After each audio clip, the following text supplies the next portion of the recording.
잠언서 13장. 지난 시간에 10절까지 봤어요. 그래서 오늘은 11절부터 한번 보시면 되겠습니다.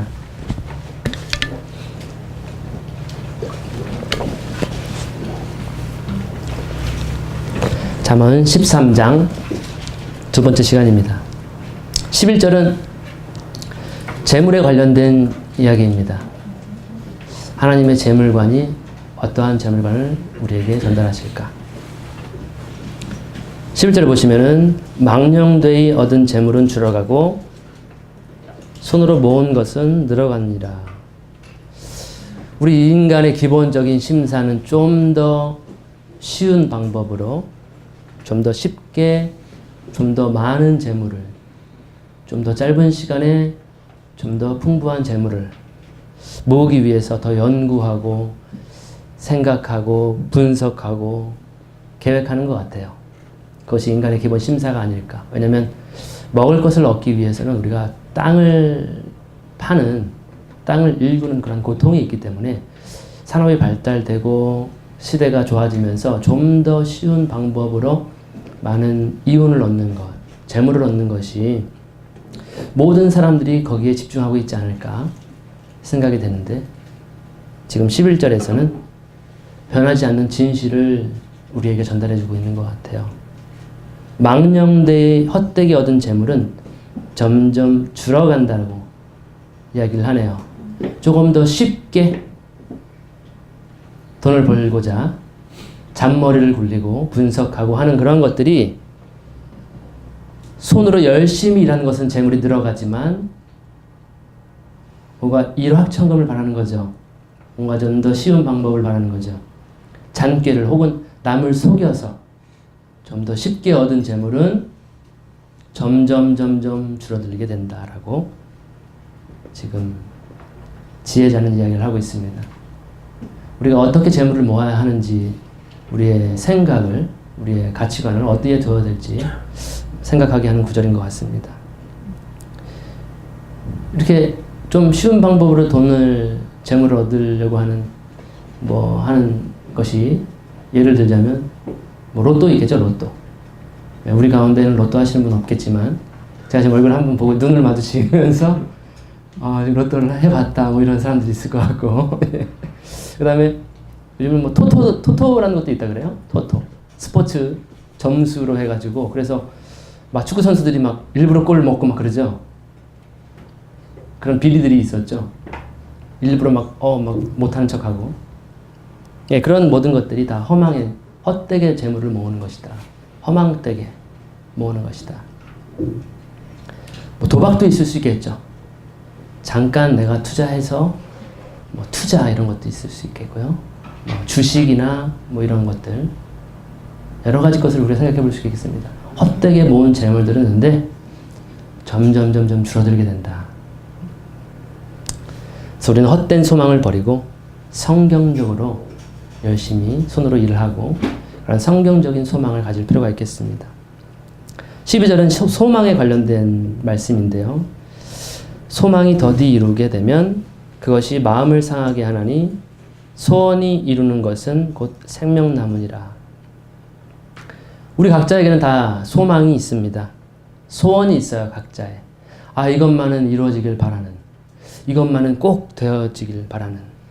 우리 여기 앞에 계신 형제님도 소망이 있고요. 뒤쪽에 계신 자매님도 이루고자 하는 그런 소망이 있어요. 그래서 그 소망을 위해서 열심히 노력하죠. 우리 교회 지체분들 중에서도 열심히 노력해서 어제 그 테스트를 치르신 분들이 계신데, 소망이 이루어지고자 하는, 그래서 열심히 노력한단 말이죠. 기도도 열심히 하고요. 그렇죠? 기도 많이 하셨죠? 네. 열심히 노력도 하시고요. 잠 안 자고 졸린 눈을 꼬집으면서 커피 마시면서 열심히 하신단 말이죠. 근데 생각해 보면 소망이 잘 이루어지나요? 소망이 잘 안 이루어져요. 참 아이러니한 거예요. 내가 바라는 소망들이 있는데 기도하고 기다리고 애쓰고 노력하지만 잘 이루어지지 않아요. 그래서 12절에 보시면 마음이 상해요. 그렇죠? 요번에 또 실패했구나 했을 때 마음이 상해요. 낙심하게 되고 고통이 있어요. 근데 소원이 이루어지면 어떻게 돼요? 그것이 지금 12절에서는 생명나무라고, 그것이 이루어지면 생명나무와 같다. 소원이 이루어지면 어떻게 하면 소원을 이룰 수 있을까? 그것에 우리가 생각을 해볼 필요가 있겠죠. 그러면 소망은 더디 이루어지는데 어떻게 하면 소망이 이루어질 수 있을까? 그 비결을 우리가 안다면 기다릴 수 있을 것 같죠. 좀 더 인내할 수 있을 것 같죠. 그 비결은 안 말해주고 있네요. 이 구절에서는. 13절에 말씀을 멸시하는 자는 패망을 이루고 계명을 두려워하는 자는 상을 얻느니라. 말씀에 관련된 구절인데요. 이 구절에 망하지 않고 상을 받는 비결이 기록되어 있어요. 망하지 않고 상을 받는, 합당한 보상을 받는 그런 비결이 기록되어 있네요. 뭐냐면 말씀을 멸시하지 않는 자라는 거죠. 말씀을 멸시하지 않는 자. 혹은 무시하지 않는 것. 내가 읽은 말씀, 내가 들은 말씀, 내가 연구하고 배운 말씀을 무시하지 않는 거예요. 멸시하지 않는 것. 한마디로 말씀을 간직하고 인내하는 거죠. 그 말씀. 그 다음에 순종하는 거죠. 이 순종이 이루어지지 않으면 그 말씀은 아무 효력이 없는 거죠. 그래서 말씀을 듣고 배우고 간직해서 인내했을 때 우리가 예수님의 비유에서는 30배, 60배, 100배의 결실을 맺게 된다. 근데 말씀을 항상 들을 때면은요, 그게 하나님의 씨가 들어간 것이기 때문에 하나님의 역사가 이루어지거든요. 씨는 죽은 것 같지만, 아무런 역사가 하는 것 같지 않지만, 말씀이 들어갔을 때에는 씨와 같이 이제 성장이 되고 일이 시작되거든요. 하나님의 말씀이 똑같아요. 우리 삶 속에 말씀이 들어오게 되면 뭔가 기쁨이 있어. 처음에는 기쁨이 있고 즐거움이 있어요. 근데 우리가 4가지 밭의 비유가 있었죠. 씨 뿌리는 비유 속에서. 그래서 인내가 필요해요. 말씀을 받게 되면 말씀으로 인해서 환난과 고난과 역경이, 시험이 와요. 꼭 그렇더라고요. 그게. 왜냐면 말씀은 우리 안에서 뭔가를 일을 할 것이기 때문에, 우리 안에서 뭔가 자라나고 성장하고 결실을 맺을 것이기 때문에 그것을 방해하기 위해서 공중에 새도 있을 수 있고 와서 그걸 쪼아 먹어버립니다. 빼앗아가는 거죠. 또 어떤 사람은 말씀을 듣긴 들고 받긴 받았는데 이 생의 염려와 걱정과 고민과 이런 것들로 인해 가지고 말씀을 실천하지 못하고 행하지 못하고, 말씀은 이거 좀 우리 세상하고 좀 안 맞는다. 내가 추구하는 기쁨과는 좀 안 맞는다. 세상의 이 생의 염려와 쾌락과 이런 것들에 가시덤불이라고 하죠. 그래서 예수님은. 그래서 결실이 안 된다. 오직 말씀을 듣고 말씀을 멸시하지 않고 순종하고 간직하는 것. 그러한 사람이 큰 상이 있다. 그래서 다윗도 비슷하게 증거하죠. 다윗도 시편 19편 11절 한번 우리 앞에 형제님이 읽어주실래요?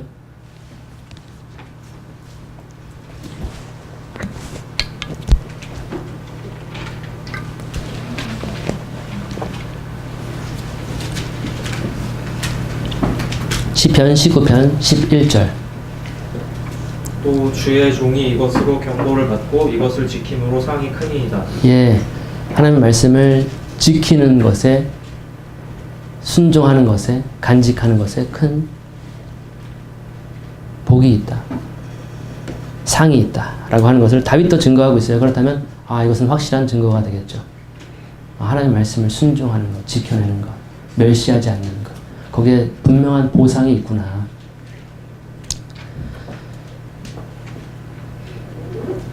(14절은) 교훈에 관련된 구절입니다. 교훈, 혹은 다른 번역에서는 법입니다. 법, 교훈. 14절에 보시면 지혜 있는 자의 교훈은 생명의 샘이라. 사람으로 사망의 그물을 덫을 벗어나게 하느니라. 그래서 지혜자의 교훈은 생명과 연결이 되어 있어요. 생명과 이 가르침, 혹은 성경의 법, 성경의 가르침, 성경에 기록되어 있는 교훈들은 사람의 생명의 샘이라고 지금 표현을 하고 있잖아요. 생명샘은 생명수, 우리 생명을 연장하는, 물이 없으면 살 수가 없죠. 특히 사막 지역이나 중동 지역에서는. 근데 그런 생명을 공급해주는 자원이다라는 거죠. 바로 지혜자의 교훈이, 바로 현명한 자의 법, 성경의 말씀이 그러한 우리에게 생명을 공급하는 생명수의 근원이 된다. 그래서 사망의 그물에서 벗어나게 한다. 한마디로 지혜자의 교훈이나 성경의 교훈, 성경의 법이 없는 자는 어떻게 될까요? 사망의 덫에 걸리게 되는 것입니다. 사망의 그물에, 올무에 묶여버리게 되는 것이죠. 그래서 성경의 가르침, 성경의 지식은 우리의 생명과 연관이 되어 있어요. 우리가 사망의 줄에 얽매이게 할 수도 있는, 거기서 자유롭게 할 수 있는. 근데 많은 사람들이 이 성경 지식, 하나님의 지식이 없음으로 말미암아 백성이 망하게 되는 거죠. 지식이 없음으로 망하게 돼요. 그래서 성경 지식을 배우는 것은, 이러한 지혜를 우리가 배우는 것은 우리의 생명과 연관이 되어 있는 거예요. 15절. 15절은 어떤 자비와 베푸는 것에 대한 구절입니다. 15절에 선한 지혜는 은혜를 베푸나 괴사한 자의 길은 험하니라. 은혜를 베푸는 것. 이것이 하나의 선한 지혜다. 이거 베푸는 것이 지혜다라고 지금 지혜자는 이야기를 하고 있어요. 반대로 베풀지 않는 사람 혹은 괴사한 자, 다른 번역으로는 범죄자들은 그 길이 험하다, 험난하다. 험난한 인생을 살 수밖에 없다. 굉장히 대조적이죠. 선한 지혜는 은혜를 베푸는 것. 은혜를 베푸는 사람은 선한 지혜를 가진 사람이고, 괴사한 사람, 은혜를 베풀지 않으면 험난한 길로 갈 것이다. 그래서 항상 힘든 거죠. 인생이. 험한 길을 가게 되는 거예요. 어려워요. 그래서 좀 편한 길, 평안한 길, 그 길에는 어떠한 지혜를 소유하고 있어야 되냐면 바로 선한 지혜, 은혜를 베푸는, 은총을 사람들에게 베푸는 것. 뭐 물질도 될 수 있겠지만 우리가 줄 수 있는 것들이 많이 있어요. 사랑도 줄 수 있죠. 사랑도, 이거 사랑 돈 안 들죠, 사실은. 뭐 물질이 들 수도 있겠지만 저 사람을 향해서 내가 은혜로운 마음을 푼, 은총을 주는 것, 내가 너그럽게 해주는 것, 저 사람을 향해서. 그 다음에 그 사람을 용서해 주는 것, 이것도 선한 지혜죠. 은총을 베푸는 거죠. 단지 물질에만 국한시킬 것이 아닐 것 같아요. 저 사람 내가 너그럽게 용서해 주는 것, 저 사람이 나를 아프게 했어도 그 사람을 위해서 기도해 주는 것, 그 사람을 향해서 웃어주는 것, 이런 모든 것들이 선한 지혜라는 거죠. 16절은 이제 행함 혹은 지식에 관련된 16절. 무릇 슬기로운 자는 지식을 행하여도 미련한 자는 자기의 미련한 것을 나타내니라. 행함을 보면 그 사람의 상태를 볼 수가 있겠죠. 우리가 생각과 말과 행동이라고 우리가 범위를 정할 수가 있겠는데요. 근데 생각은 잘 안 보여요. 물론 그 사람의 얼굴 표정을 보면 생각을 좀 우리가 유추할 수는 있겠지만 생각은 잘 안 보이죠. 그 사람 마음속도 잘 안 보이죠. 근데 그 사람의 행동이, 그 사람의 말이, 그 사람의 속 사람이 어떠한 것을 가지고 있는가를 나타내 주거든요. 그래서 16절에 보시면 슬기로운 사람은 지식으로 행하게 되는 거죠. 하나님의 지식이나 뭐 이웃간의 지식이나 그러한 지식이 나타나요. 저 사람은 말에 있어서, 저 사람의 행동에 있어서 하나님의 것들이 나타나는구나. 근데 미련한 자는 반대로 미련한 것이 나타나는 거죠. 그 사람의 말과 그 사람의 생각과 행동에 그런 미련함이 나타나게 되어 있어요. 그래서 우리 안에 하나님의 지식이 가득 찬 사람과 우리 안에 하나님의 사랑이 가득 찬 사람과 우리 안에 미움이 가득 찬 사람과 시기와 불친절과 이런 것이 가득 찬 사람은 그 행동으로 나타나게 되어 있는 거죠.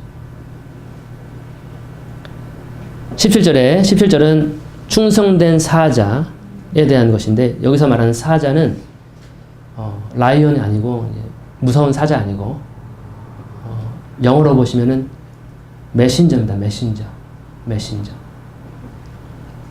17절에 보시면 악한 사자는 재앙에 빠져도 충성된 사신 대사는 양약이 되니라. 사자 히브리어는 말락이에요. 말락.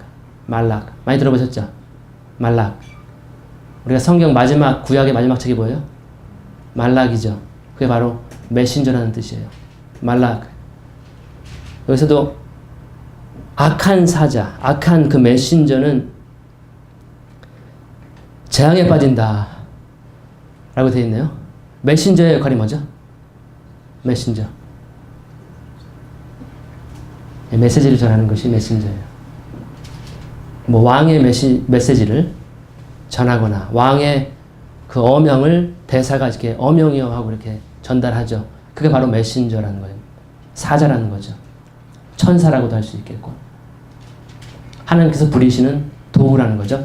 근데 악한 사자는 악한 메신저죠. 그러면 악한 메시지 혹은 그의 삶이 악한 그런 메시지를 전하는 사람이에요.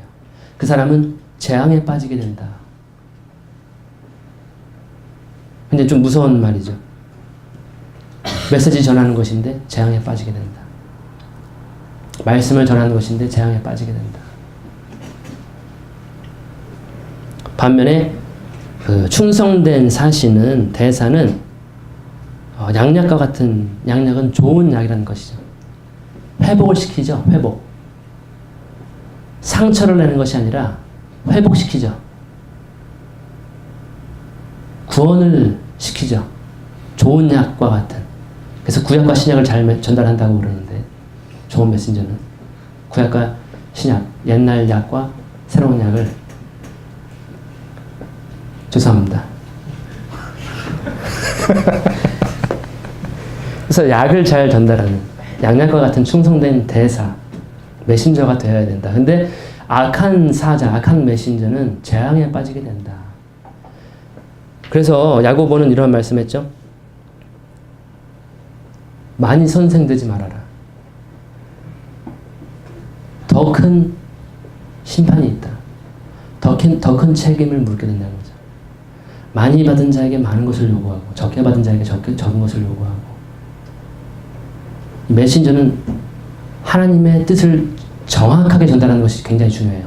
자기의 생각과 사상과 이념이 들어가면 안 되겠죠. 오직 그 왕의 메시지만 바르게 전달을 해야 되는 것이죠. 그래서 성경에 있는 내용을 전달하는 것이 가장 충성된 종이 아닌가, 사자가 아닌가 저는 생각이 돼요. 성경에 없는 것들 혹은 비성경적인 것을 전달하는 사자들은 재앙에 빠지게 된다는 그러한 말씀으로도 우리가 적용해 볼 수 있겠네요. 그래서 메시지를 전하는 일은요, 충성이 요구되는 것이죠. 맡긴 자에게 구할 것은 충성이라는 거예요. 충성. 신실해야 돼요. 신실하게 그 메신저의 역할을 해야 되는 것이에요. 게으르거나 방종하면 안 되겠죠. 때를 따라서 양식을 나눠주는 충성한 메신저가 되어야 된다. 충성된 사자는 그러한 양약과 같은 존재가 된다. 18절은 거의 다 왔습니다. 여러분 잠에서 이제 깨어나셔도 됩니다. 거의 다 왔어요. 18절에 보시면은 훈계를 지키는 것에 대한 말씀인데요. 18절에 훈계를 저버리는 자에게는 궁핍과 수욕이 이르거니와 경계를 지키는 자는 존영을 얻느니라. 훈계를 그래서 훈계는 좀 고통스러워요. 사실은 훈계는 훈육과 관련된 말씀입니다. 어떤 매질 혹은 책망과도 관련되어 있는 것이거든요. 이 단어 자체가. 그래서 훈계를 거절하지 않고 존중하는 자는 존경을 받게 되는 거 나중에 존경을 받게 되는 것이죠. 존영을 얻게 되는 존귀함과 영광을 얻게 되는 것인데 훈계를 저버리는 자는 그 성경에 가르치는 것들을 저버리는 자는 하나님 아버지의 징계를 저버리는 자, 육신의 아버지의 징계를 저버리는 자, 그렇게 훈계를 거절하면 결국 뭐가 오게 되냐면 궁핍과 수욕, 수치가 오게 된다. 결국은 그러한 수치스러운 상태로 전락돼 버린다. 그래서 훈계를 저버리지 않는 것. 책망 받을 때 달게 듣고 아, 내가 이렇게 하면 안 되는구나. 돌이키는 것. 19절 우리가 1절에 11절이었나요? 12절이죠. 소망에 관련된 9절. 소망을 어떻게 하면 우리가 이룰 수 있을까? 잘 안 이루어지는데 마치 생명나무처럼 잘 안 이루어지는데 소망을 어떻게 하면 이룰 수 있을까에 대한 대답이 소원을 이루게 하는 우리 소원이 이루어지는 비결이 이 9절에 들어있어요. 19절 보시면 소원을 성취하면 마음에 달아도 미련한 자는 악에서 떠나기를 싫어하느니라. 소원이 성취되는 것과 악에서 떠나는 것은 어떠한 관계가 있을까? 소원 성취와 악에서 떠나는 것은 어떠한 관계가 있을까? 서로 상관관계가 있는 것처럼 이 구절은 지금 이야기를 하고 있습니다. 그래서 소망을 이루는 비결 첫 번째, 소원을 이루는 비결 첫 번째가 뭐냐면 먼저 악에서 떠나는 것이에요. 하나님의 말씀과 성경의 가르침, 교훈에서 어긋나는 것들을 다 하나씩 하나씩 정리해 나가는 거예요. 주님의 말이 내 안에 있고 우리가 주님의 말씀 안에 있다면 원하는 대로 구하라. 그러면 얻을 것이다. 열매 맺는 비결이기도 해요. 소원이 이룬 생명나무와 같이 지금 소원이 이루는 것은 소원이 성취되면 19절에 달다고 되어 있죠. 생명나무의 열매의 맛도 아마 굉장히 달 것 같아요. 이 뭐 어떠한 것과도 비교할 수 없는 맛일 것 같아요. 소원이 이루어지는 것이 바로 그런 생명나무라는 것이죠. 근데 소원이 이루어지면 마음에 달다. 근데 미련한 사람은, 어리석은 사람은 악에서 떠나기를 싫어한다. 소원이 이루어지길 바라지만 여전히 악을 떠나기는 싫다. 그렇기 때문에 소원이 이루어지지 않고 있는가 모르겠습니다. 소망이 이루고 싶은, 소망을 이루고자 하는, 우리 다 각자의 소망이 있어요. 근데 진정으로 바라고 있는가? 아니면 여전히 난 악 가운데 거하고 싶은가?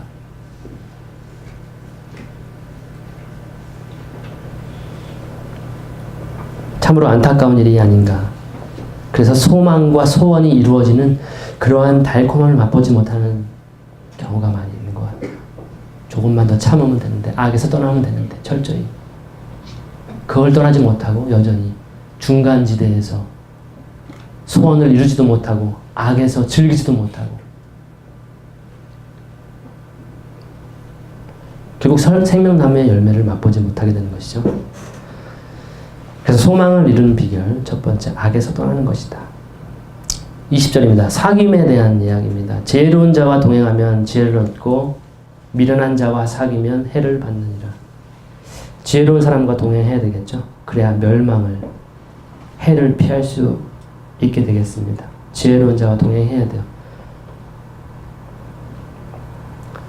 한마디로 예수님과 동행해야 돼요. 또 실질적으로 우리가 어리석은 자들 있죠. 하나님의 법을 따르지 않는 자들, 행악하는 자들, 불법을 행하는 자들, 하나님의 법을 멸시하는 자들, 무시하는 자들, 조롱하는 자들, 비웃는 자들, 하나님의 말씀을 우습게 여기는 자들, 징계를 하찮게 여기는 자들 가운데 떠나야 돼요. 그러면 지혜를 얻게 되는 것이죠. 지혜로운 자와 동행하면 지혜를 얻게 되는 것이고요. 미련한 자와 사귀면 재앙을 받게 되는 것입니다. 해를 받게 되는 거예요.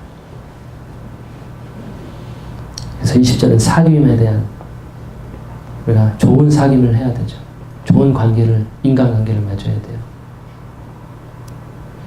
하나님의 지혜를 소유한 사람과 사귀어야 돼요. 동행해야 돼요. 그 중에 가장 지혜로우신 분은 예수님이죠. 21절 보상. 보상에 관련된 구절입니다. 재앙은 죄인을 따르고 선한 보응은 의인에게 이르니라. 재앙은 죄인을 따르게 되어 있어요. 그리고 보상, 선한 보응은 의인에게 이르니라. 그렇다면 우리가 어떻게 해야 되겠습니까? 21절에서 의롭게 살아야 돼요. 재앙은 죄인을 따라가요. 뒤따라가요. 바로 근데 선한 보응은 의인에게 도착한다는 거죠.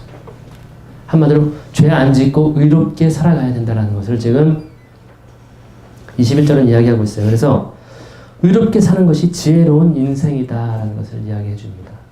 의롭게 사는 것, 불의가 없는 것, 거짓이 없는 것, 하나님의 말씀대로 의롭게 살아가는 것, 그것이 선한 보응을 받을 수 있는 길이다. 22절입니다. 유업에 대한 이야기인데요. 선인은 그 산업을 자자손손에게 끼쳐도 죄인의 재물은 의인을 위하여 쌓이느니라. 선한 사람은 죄인의 재물까지도 이제 얻게 되는 거예요. 죄인들이 수단과 방법을 가리지 않고 허망하게 재물들을 모으면 우리가 11절에서 허망하게 모은 재물은 줄어든다 그러죠. 줄어드는데 어디로 줄어드냐면 의인에게 다 돌아가는 거예요. 의롭게 사는 사람에게 다 돌려지게 되는 거예요. 그래서 의롭게 사는 것이 그만큼 이 땅에서 굉장히 잘 사는 비결이 되는 거예요. 잘 먹고 잘 사는 비결, 지금 웰빙 시대를 살고 있는데요.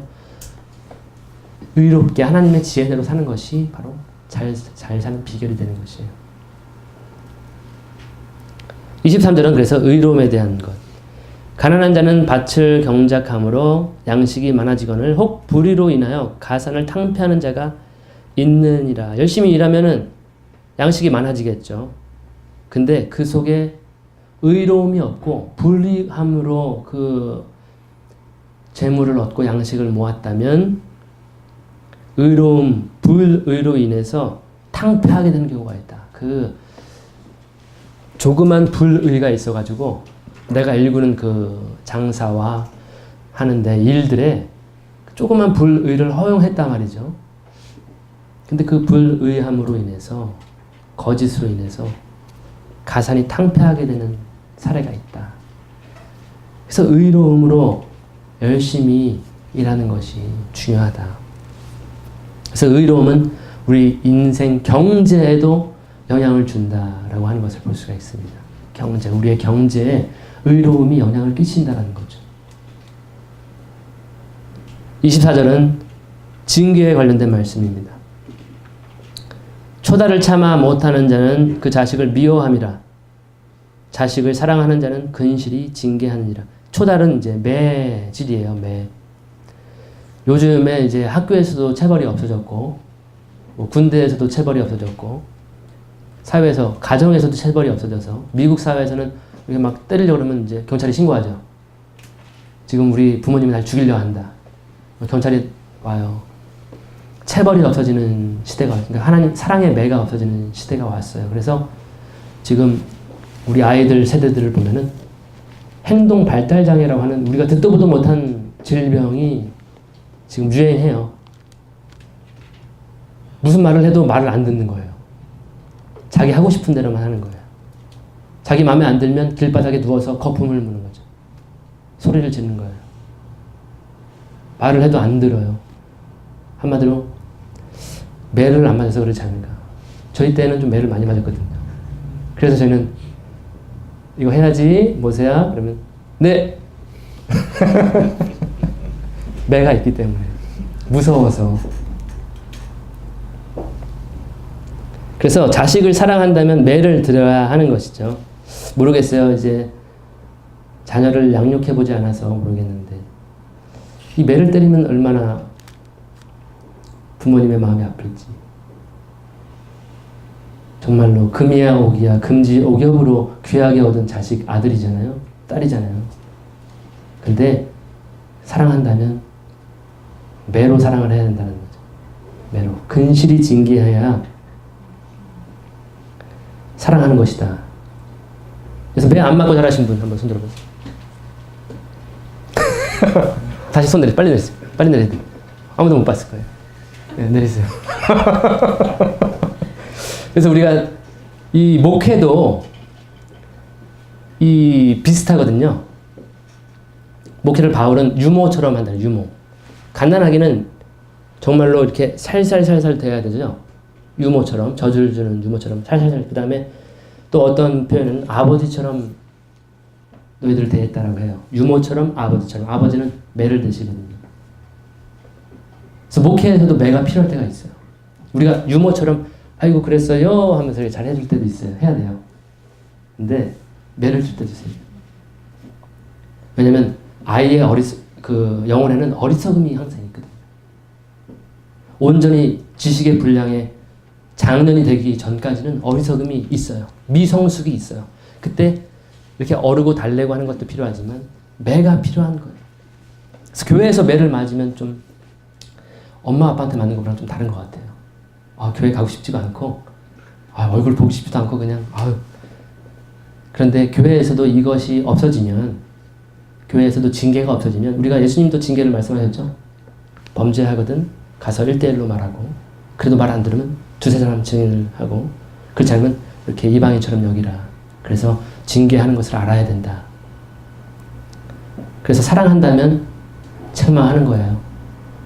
사랑한다면 쓴소리도 할 수 있는 거죠. 근데 중요한 것은 그것이 진정한 사랑 안에서 있는가를 우리는 재확인해야 돼요. 왜냐하면 우리는 죄가 많은 인간이에요. 우리 분노로 우리 눈에 눈꼴이 씌어가지고 막 한마디 해주고 싶은 경우가 많거든요. 그러면 안 돼요. 그러면 상처받았고 도망가요. 저 사람한테 가면 나는 상처를 받는구나. 저 사람하고 대화를 하면 나는 내가 고통스럽구나. 안 가요. 절대 오지 않아, 양들은. 근데 사랑하는 것을 느낀다면 내가 한 대는 맞아야 되겠다. 그래서 사랑이 필요해요. 매에는. 징계에는 사랑이 필수예요. 그래서 초달을 참아 못하면 자식을 미워하는 것이다. 사실 그게 실질적으로 미워하게 되는 것이다. 그래서 징계에는 당신은 슬퍼 보여요. 하나님도 징계하시거든요. 근데 당신은 너무 고통스럽고 아파요. 하나님의 징계를 받은 분들은 아실 거예요. 근데 나중에는 거룩함의 의의 열매를 맺게 하세요. 그래서 나로 하여금 거룩함에 참여케 하시는 거예요. 하나님은. 그렇게 해서 하나님은 매를 드신다. 25절 마지막 절입니다. 의인은 포식하여도 악인의 배는 줄이느니라. 결국 의인의 배는 든든하게 마음껏 충분하게 먹게 되는 거예요. 포식을 하게 되는 거예요. 의인에게는 그렇게 포식할 때가 와요. 왜냐하면 잔치 중에 최고의 잔치가 기다리고 있어요. 우리에게는 최고의 뷔페가 기다리고 있어요. 여러분들 뷔페 좋아하죠? 저도 그런 사람 중에 한 사람인데 뷔페가 기다리고 잔치가 기다리고 있어요. 거기는 즐거움과 기쁨의 포도주와 그런 맛있는 고기들 먹을 것 같아요. 근데 악인은 그 잔치에 참여할 수가 없어요. 우리가 마태복음에서 배웠듯이 그 잔치에서 제외되는 사람들이 있어요. 주인의 기쁨에 동참하지 못하는 사람들이 있어요. 그래서 준비해야 되는, 예복을 준비하고 있어야 돼요. 우리에게는 정말로 우리 목마름과 모든 배고픔을 다 해소하는 그런 잔치가, 혼인 잔치가 준비되어 있어요. 그렇기 때문에 지금 우리가 해야 될 것은 뭐냐면 바로 의로운 삶, 의인의 축에 있어야 되는 거죠. 죄인의 축이 아니라, 악인의 축이 아니라 의인의 축에 있어야 돼요. 그런 의로운 옷을 입고 준비하고 있어야 되겠죠. 그래서 그렇게 배부름의 잔치에 다 함께 가는, 여기 앉아 계신 분들 모두 함께 해야죠. 함께 가는 저와 여러분이 되기를 바라면서 오늘 잠언서 13장은 마치겠습니다. 기도하겠습니다.